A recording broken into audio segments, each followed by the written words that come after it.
All right, what is up, tycoons? What's up, traders? Super excited for today's video. Going to give you guys an update and really just a summary of March of 2023. Now that our first trading week of April is over, we can actually go back and reevaluate how March was. The stocks posted a positive March with the exception of the small cap Russell 2000 index. The Nasdaq surged 6.8%, the S&P 500 propelled 3.7% higher, and the Dow Jones Industrial Average notched up 2.1%. Equities also finished Q1 in the black across the board, with the Nasdaq's 17.1% quarterly advance leading the way. So, we're starting to see an opposite Q1 and essentially March of what we saw in 2022, where tech was one of the most underperformers, and now the Nasdaq and tech is outperforming all of the other major US indices in all 3 months of 2023, a sign of renewed favor for growth stocks. The Russell 2000 fell 4.8% for its second consecutive monthly decline. The Nasdaq's advance was in large part thanks to the technology and communication service sectors. Technology jumped 10.9% higher in March, while communication services rose 8.7%.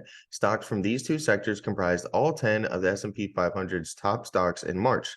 The biggest laggard in March was financials, which plummeted 9.6% as a result of the fallout surrounding Silicon Valley Bank and First Republic Bank. The S&P 500's 10 worst performers in March were all stocks from the financial sector as well. Now, if we jump to equity performance, U.S. existing home sales ended a year-long streak of monthly declines by soaring 14.5% in February, and U.S. new single-family home sales also rose in February by 1.1%, good for its third consecutive monthly increase. Gold nearly exceeded $2,000 per ounce in March, while both Brent and WTI crude oil prices continued to decline, each down over 41% from their March 2022 highs. The U.S. ISM manufacturing PMI sank deeper into contracting territory, sitting at 46.3 as of February's end. And if we jump to economic data, the U.S. Treasury yields retraced in March following a February where the 6-month and one-year Treasury bills eclipsed 5% for the first time since July of 2007. The 2-year note dipped the most across the curve, down 75 basis points in March, while the 1-month T-bill increased last month. Long-term bonds around the world also saw yields decline in March, though not as severely as U.S. instruments. All right, now make sure to smash the like button, subscribe to the channel if you guys are new. All right, so you don't miss any of these updates and any of this content that I'm putting out pretty much every day or every other day on the channel.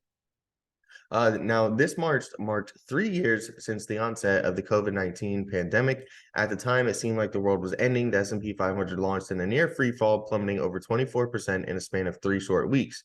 But did you know the S&P 500 also logged 5 single days of 6% or better in that same span, which are also the index's 5 best days since 2020?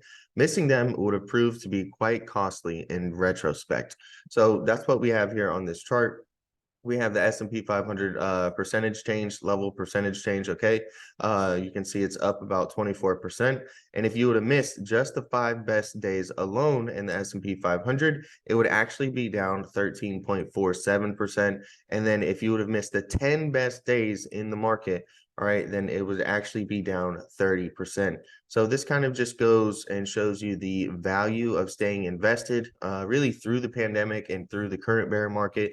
Dollar cost averaging, right? Buying in on a consistent basis and not, trying to time the top and time the bottom. All right, this is a really good visualization of that. If you just missed the best 5 days or the best 10 days, it can dramatically, decrease the gains that you would have had if you had been dollar cost averaging. Now, when it comes to equity performance and we look at the major indexes, we can see here for March, all right, that the NASDAQ, did lead the way. We have the NASDAQ here in purple, all right. We have a nice little chart right here showing them. And then we also have a nice little graph here. But the 1-month total returns for March for the NASDAQ were 6.8%, the S&P 3.7%, Russell 1000 3.2%. We have emerging markets at 3.1%. All right, and we have the Russell 2000 was actually down 4.8%. So compared to the Russell 1000. Now you can see that visually over here. All right, and we have the Russell 2000 total return was the only one that was negative over here, and everything else had a pretty good March, up about 2%, almost to 7% when it comes to some of the equity performance. If we look at value versus growth over the trailing 12 months, we can see IWD, which is the Russell 1000 Value ETF. It was down 0.5% in March. The IWO, which is the Russell 2000 Growth ETF, was down 2.5%. IWF, which is the Russell 1000 Growth ETF, that was up 6.8%. And the iShares Russell 2000 Value ETF was down 7.3%. So we can see that both of the value ETFs were red in the month of March. Okay, and we have the Russell 1000 Growth ETF leading the way at 6.8%, and the Russell 2000 Growth ETF was still red, but down about 2.5%. Right, and this is the trailing 12 months right here, and we can see that the Russell 1000 Value ETF is still performing the best overall, as value has been a safe place for investors throughout this bear market and any recessionary fears. So, that's this one right here leading the way right here in dark purple. All right, if we move on, we can take a look at the U.S. sector movement. And, we talked about technology leading the way. So ticker symbol XLK was the outperformer. That's this one right here. All right, up about 10.9%, in the month of March. Over the past 3 months, right, it's been up 21.6% with a 1-year total return of -4%. Communication services up 8.6%, also up 21% in the first 3 months. I have XLU right behind them, all right, 4.9%. Consumer staples right here up 4.2%. Consumer discretionary up 3.1, healthcare 2.2, industrial at 0.6, energy flat on the month for March, with the past 3 months actually being a -4.3%.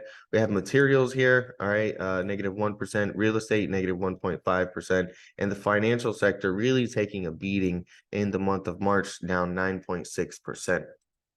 Okay, now when it comes to hot stocks, all right, these are the top 10 S&P 500 performers of March. So keep an eye on these, as these have a lot of momentum around them, and oftentimes you can see momentum really going, and a lot of investors following momentum. Now that doesn't mean that this momentum has to continue, but it's just something to keep an eye on. Intel leaded the way with a 31.0% gain in March. First Solar was up actually about 28.6%, AMD 24.7%, Salesforce at 22.1. We have Meta with another big month, 21.2%. If we look at Meta has really been killing it. The year-to-date price returns on Meta is up 76%. And NVIDIA also has been really smashing it a lot, guys. NVIDIA is up 90% year-to-date. So, we're really seeing a lot of outperformance in technology. We also have Microsoft in here, Illumina and Adobe, as well as Arista Network. So keep an eye on these. Some of these may be overbought and due for a pullback, and some of these could have, some more momentum really coming into them. Now, these are the laggards and losers, the 10 worst S&P 500 performers of March. And what we can see here, all right, is that it's a lot of it is in the banks, especially in regional banks. Okay, we have First Republic, Zion Bank Corp, Comerica, Charles Schwab even has been taking a really big beating. All right, you can see here it's down 32% in the month of March. There is Key Corp as well, Lincoln National, Trust Financial, Citizens Financial Group, Huntington Bank Shares, and Fifth Third Bank Corp. So same thing as I mentioned, with the last slide, keep an eye on these. Some of this, bearish momentum may continue, and it doesn't guarantee that they'll be the laggards and losers of April of 2023. But, we could potentially see some more pain, or there could be possible buying opportunities. So, make sure to do some more research on any of these before you try to invest, and, see if something is suitable for you. When we look at the economic data, employment, February's unemployment rate escalated 3.6%, 1 month following the lowest U.S. unemployment level recorded since May of 1969. The labor participation rate saw an increase of 0.1 percentage point to 62.5%. Lastly, 311,000 jobs were added in February, surpassing monthly non-farm payroll expectations of 225,000. When it comes to the consumers and inflation, February's U.S. inflation reading fell to 6.04%, while U.S. core inflation remained about flat at 5.54%. The U.S. CPI rose 0.37% month over month, and U.S. personal spending inched 0.15% higher month over month, following a surge of 2% in January, which was its highest monthly increase in nearly 2 years. The upper limit target federal funds rate was raised by 25 basis point at the Fed's March 22nd meeting to 5%, making the first time the Fed's fund rate was 5% or higher since August of 2007. In production and sales, the US ISM manufacturing PMI fell another 1.4% into contraction territory to 46.3 in February. US retail and food services sales declined 0.4% month over month, 1 month following its highest monthly increase since March of 2021. The year-over-year U.S. Producer Price Index cooled down from 5.71% in January to 4.58% in February. U.S. New single-family home sales logged a third consecutive monthly increase, rising 1.1% in February. U.S. existing home sales jumped 14.5% in February, ending a streak of 12 consecutive monthly declines. As a result, the median sales price of existing homes inched higher to $363,000. Mortgage rates cooled off slightly, but 15-year and 30-year mortgage rates remain elevated at 5.56% and 6.32% respectively. And commodities, we mentioned gold earlier, but gold nearly broke above $2,000 per ounce in March, reaching $1,993.80 on March 24th and ending the month at $1,979. Oil prices continued their steady decline as the price of WTI per barrel fell 5.2% to 72.87, and Brent dipped 7.7% to $76.80. Both types of crude oil are down over 41% from their highs set in March of 2022 and have returned to levels last seen in December of 2021. Despite falling oil prices, the average price of regular gas increased by 8 cents to $3.53 per gallon at the end of March. Now, OPEC really recently has cut oil production, and we've seen a boost in the price of oil, and it's very possible that that boost could continue and we could continue to see gas prices rise, and there is a chance that those higher energy costs ultimately could result in higher inflation over the next coming months if we continue to see energy prices rise, as energy really tends to spill off into the other aspects of inflation. Now, when it comes to cryptocurrencies, March was another largely positive month for crypto as Bitcoin surged 19.2% in March. Ethereum posted a 9.7% gain as well. Year to date, Bitcoin is up 69.7% and Ethereum is 49.6% higher. Though both cryptocurrencies are still well over 50% below their all-time highs, can the alternative asset class keep marching higher? And if we look at fixed income, right, we have some of the Treasury yields and the Treasury yield curve right here. And so these are going to be them. All right, I'll actually just read them for you. We have the 1 month Treasury rate at 4.74%, the 3 month at 4.85, 6 month at 4.94, 1 year at 4.64, the 2 year at 4.06, 3 year at 3.81. We have the 5 year here at 3.60, 10 year at 3.48, 20 year at 3.81, and the 30 year at 3.67. So we can see here that we still have that inversion where the smaller and shorter term treasury rates are paying, larger than the long-term treasury rates. All right, which typically is not what happens, and that's what ends up causing a yield curve. Now, most people look at the 10-year, 2 year. Some people look at the 10-year, 3 month. All right, there's lots of different yield curves you can look. And if you take a look at actually some of the global bonds, right, we have Italy's long-term bond interest rate at 4.18%, their 10-year treasury rate at 3.48. Spain has their long-term bond interest rate at 3.34%, and the 10-year Eurozone central bank government bond par yield is 3.18%. Canada's 10-year benchmark bond yield is 2.9%. Germany's long-term bond interest rate is 2.34%, and Japan's 10-year government bond interest rate is 0.39%. We can see Japan down here at the very bottom of this chart right here I gave you guys. So that's pretty much it for today's video. Just wanted to give you guys a quick summary of what was going on in March. so that way you guys can stay up to date and really understand, what's underperforming.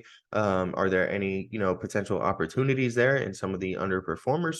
What's outperforming? Are there still any chances of opportunity there? Maybe for some short-term interest, maybe for some trading opportunities, or perhaps are some of those overbought and ready for a pullback?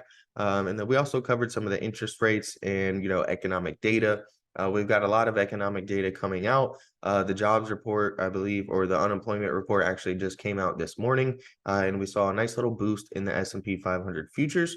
We'll see if that continues, as today the market is closed for regular trading hours due to Good Friday. Everyone have a happy Easter. Okay, smash that like button, subscribe to the channel if you guys are new, and I'm out.